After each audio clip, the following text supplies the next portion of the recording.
Ethical hacking के दूसरे भाग फुटप्रिंटिंग में आपका स्वागत है। फुटप्रिंटिंग किसी भी हैकर का पहला कदम या फर्स्ट स्टेप होता है। पहले ट्यूटोरियल में आप ये जान ही चुके हैं कि अपने टारगेट सिस्टम को जाने बगैर, या फिर यूँ कहें कि जिस सिस्टम या ऑर्गेनाइजेशन को आप हैक करना चाहते हैं उस सिस्टम के विषय में पूरी जानकारी एकत्र किए बगैर हैकिंग अटेम्प्ट करने वाले हैकर सुसाइड हैकर कहलाते हैं।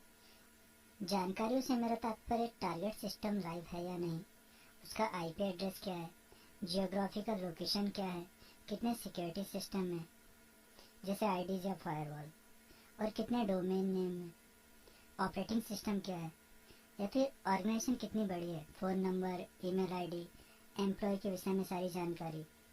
इन जानकारियों को एकत्र करके ही हैकर अपने कार्य को अंजाम देते हैं।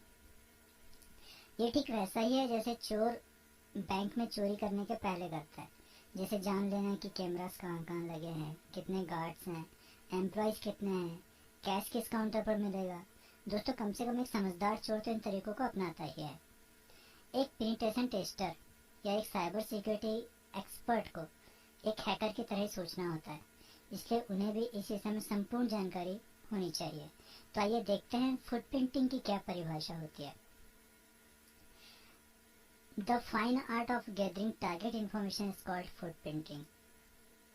समझदारी से टारगेट के विषय में सारी जानकारियों को इकट्ठा करना फुटप्रिंटिंग कहलाता है।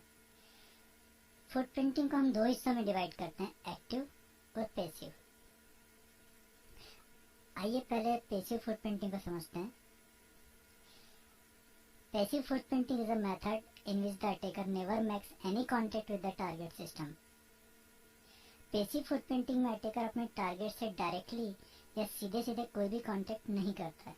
पैसिव फुटप्रिंटिंग में अपनी सारी जानकारियां टारगेट की नज़र में आए बिना या जहां पहले से टारगेट के बारे में इंफॉर्मेशन अवेलेबल है वहां से इकट्ठा की जाती है, जैसे Google search, whois queries, DNS lookup, social networking site वगैरह वगैरह।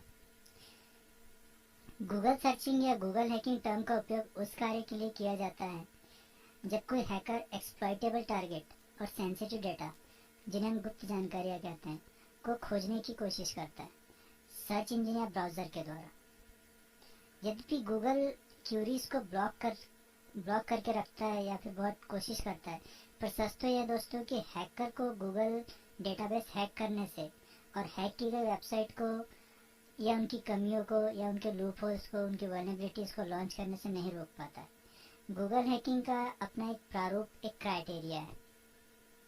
इसमें कुछ चयनित शब्दों का चयन होता है जिन्हें हम कीवर्ड्स कह सकते हैं, और इनका प्रयोग हम कॉलम के साथ करते हैं, जैसे in URL, in title, site, file type.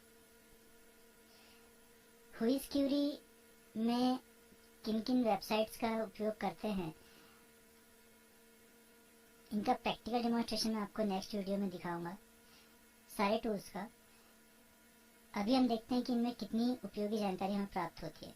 Vice queries के द्वारा domain name registration, IP address, registration date, registration expiry date, owner का फ़ोन नंबर, ऑनर का email ID, address, owner name, location से सारी जानकारी हमें मिल जाती है। दोस्तों, सोशल नेटवर्किंग साइट पर आजकल अपनी डिटेल्स शेयर करना आम बात हो चुकी है। आप अपने प्रोफाइल में सारी डिटेल्स बिना सोचे समझे डाल देते हैं।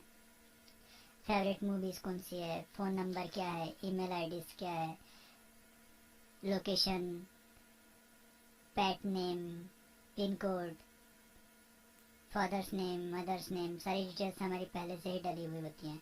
जब कभी किसी हैकर को हमारे पासवर्ड्स को हैक करना होता है तो गेसिंग पासवर्ड अटैक में यही सारी जानकारियों का उपयोग करता है।